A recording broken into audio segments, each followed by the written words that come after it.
Homo erectus, which appeared about 2 million years ago, realized that instead of chipping stones, it could create more efficient tools by polishing stone.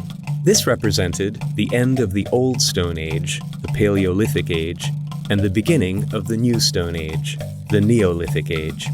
Archaeological findings tell us that Homo erectus also hunted, an activity which involved a great deal of running.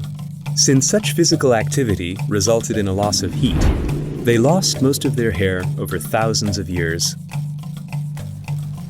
We are certain that upright man used fire 700,000 years ago. Not only did fire help them keep wild animals away, but it also made them realize that roasted meat is easier to digest than raw meat. Due to this new type of diet, their brain began to develop more rapidly, and they acquired the power of speech, which didn't sound at all like our structured verbal communication of today. It only consisted of a few simple sounds, but no coherent sentences.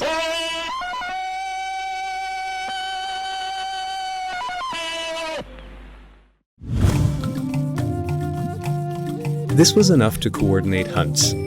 They were hardly capable of organizing their life on a higher level or contemplating the meaning of their own existence.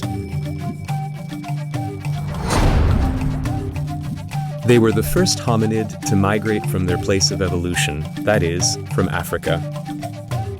They migrated mainly along coastlines, since this was the safest route. Then came an age with an increased amount of rain, which proved to be a highly advantageous factor for this migration, making the deserts of Africa green, and therefore making it possible to cross them. Homo erectus headed towards Asia and Europe, and in 25,000 years they even reached the island of Java. Actually, the island was still connected to mainland Asia at the time, and thus migration was not hindered. With the later rise in temperature, the Sahara became a desert again. The Homo erectus specimens that remained in Africa and the groups that migrated far away became separated for good. It is still debated why the groups that wandered away disappeared from the face of the earth. Perhaps it was the harsh conditions.